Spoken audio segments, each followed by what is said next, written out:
Ito na ang ating sinigang na pampano sa miso ni Andrew's Kitchen.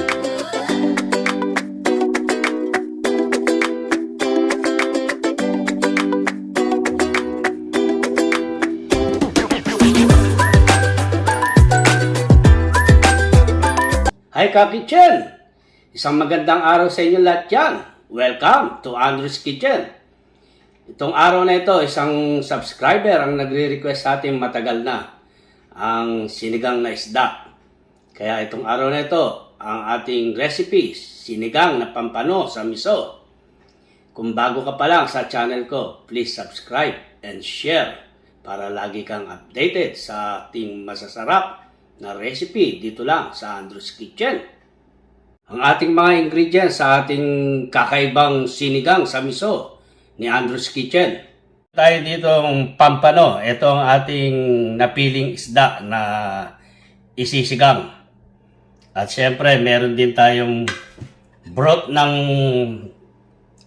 pinaggugasan ng bigas. Itong sabaw bigas. Kaya ito ang ating isasabaw. Ito ang ating mga ingredients. Meron tayong tomato rito, luya, sibuyas, bawang, at ito ang ating sili, jalapeno. Wala tayong pansigang na sili. Meron din tayong peppers dito na pamintang durog. At meron tayong miso. Yung miso rito, yung sa Japanese, mas masarap yung miso sa atin, yung kulay dilaw.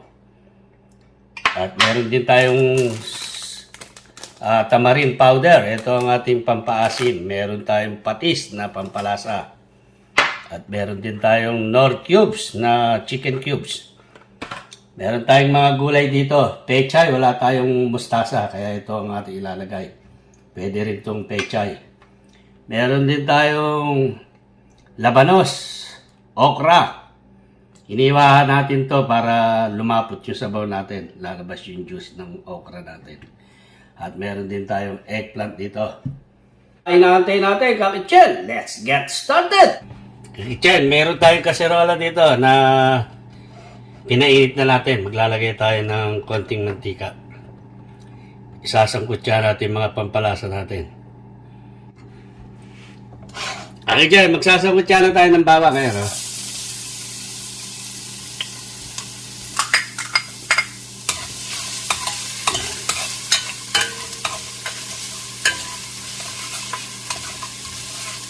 Sunod natin yung luya natin. Yan. Kakaiba yung sinigang ni Andrew's Kitchen, ha? Sinasangkot siya yung mga pampalasa.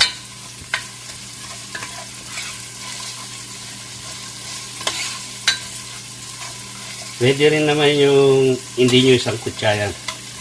Yung broth ng sinigang. Pero gusto ko maiba naman tayo. Hindi palaging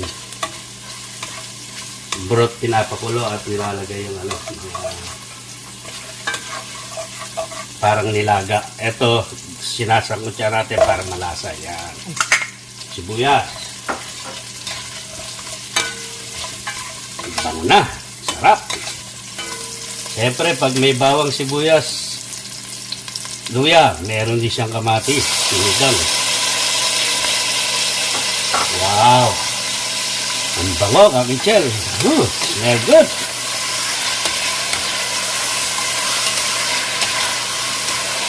Siyempre, pag may kamatis, may sibuyas, meron din siyang miso, ka-kitchen. Yan. At lalagyan na natin siya ng patis para magkalasa na siya. Yan, masakot siya na yung lasa niya dyan. Yan.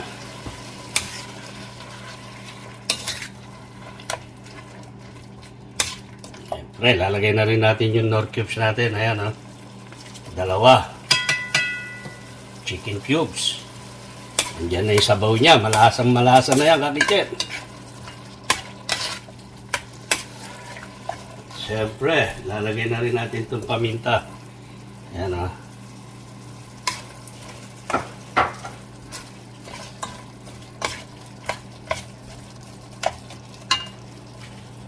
Okay, dyan, ito na yung miso natin. Oh, nadurog na siya sa kamatis, sibuyas, bawang, luya, at saka yung patis. Andiyan na yung mga pampalasa natin, at saka yung nor cubes. Magsasabaw ngayon tayo. Maglalagay tayo ng broth natin. Yan. Ngayon, nasa inyo yan, kakitchen. Ang isang isda na pampano ang gamit natin, kaya hindi tayo maglalagay ng maraming broth. Tama-tama lang to sa 4 na tao. Yan. Isang pampano na malaki. Kita nyo naman yung broth natin, napakalasa nyo. Ang sarap na itong humigop ngayon. Tatakpan na natin, kakitchen.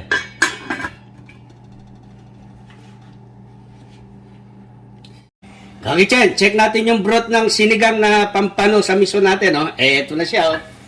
Tininin! Mix lang natin, kakitchen. Durugin lang natin yung tomato natin na lumabas yung juice niya dyan. Yan, ang sarap ng tingnan, no? Look at that, the broth, kakitchen, no? Napaka-yummy, oh. Nalagyan natin yung pampano natin, kakitchen. Ito na yung pampano natin, no? Siyempre, pag may ulo, may katawan. At buntot. Yan. Ibag lang natin. Pakuluan lang natin itong isda natin. Palabasin din natin yung lasa niya. At saka tayo maglalagay mamaya ng mga gulay at pampaasim. Kaya natin itong alipino para lumasa na dyan. Yan. Takpan natin, kakitchen. Kakitchen, takpan muna natin to. At pakatasin lang natin yung isda natin. Mamaya natin lalagay yung gulay natin. Kakitchen, check natin yung broth at pampano natin. Sinigang natin. Ayan na. Mix lang natin yung fish natin. Ayan na. Oh, ang sarap yung tingnan. Oh. Ang lapot na ng broth natin. Lalagyan natin itong okra.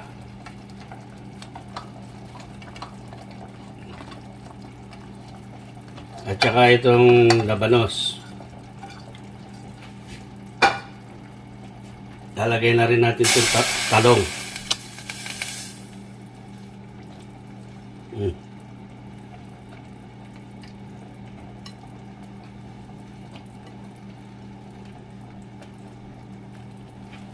Kakitchen, ito yung tamarin natin na pampasim. Lalagay na natin dito 1 pack. Nasa inyo kung gusto nyo na maasim yung sinigang nyo. Ito, tama-tama lang to sa sinigang natin. Yung pagsukat natin itong kalderong ginamit natin. 1 pack na ito, tama lang yung asim niya. Titignan nyo naman yan kung okay na yung asim ng sinigang nyo. Kung kulang pa, pwede kayo maglagay. Kung sobra naman, pwede kayo mag-adjust ng tubig. Ito, tama lang to sa akin. Ayan, oh. Nasukat ko na to eh. Hindi na natin tatakpan to. Hayaan na natin kumulo ng ganyan.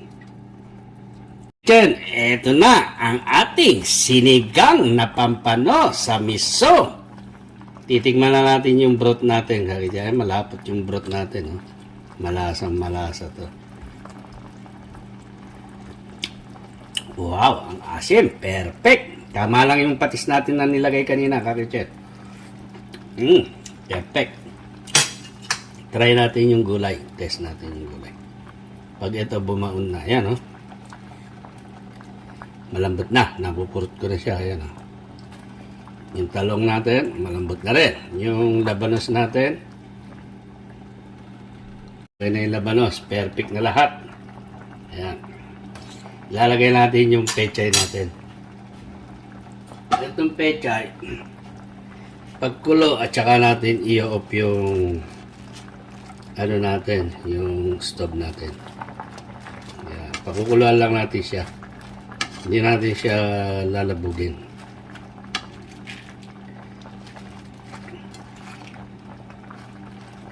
Medyo inilulubog lang siyang konting ganyan. Ewan ko sa inyo kung anong luto ginagawa nyo rito sa pechay. Pero kami, lulubog lang namin yung pechay, ganyan. At saka namin pakukuluan lang ng ilang minuto. At i-off na namin to, itong stove. Kaya yan, mananatili pa rin fresh yung pechay natin. Eto na ang ating sinigang na pampano sa miso ni Andrew's Kitchen. Napakasarap na itong sinigang sa miso natin. Talagang punong-puno ng pampalasa to. Naalala ko pa to sa karinderya ko eh. Nagluluto ko na ito. Dagdagan mo ng sabaw.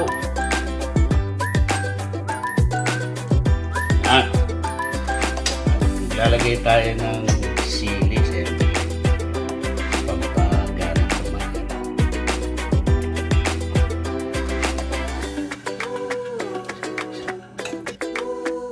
Ang sarap! Ang asin!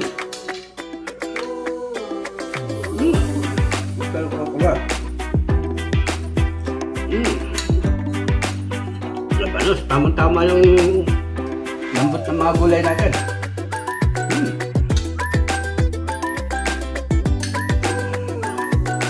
Ang sarap ng pampano. Malasa.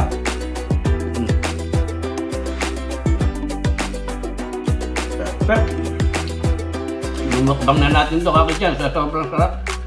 Ngayon lang magmumukbang si Andrew's Kitchen. Sarap.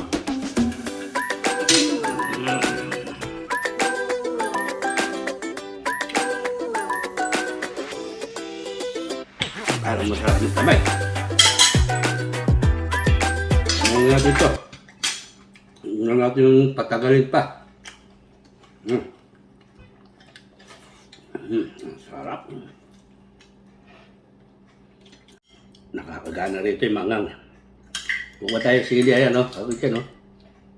Ilalagay natin ganyan. Para pampano. Ayan. Sarap.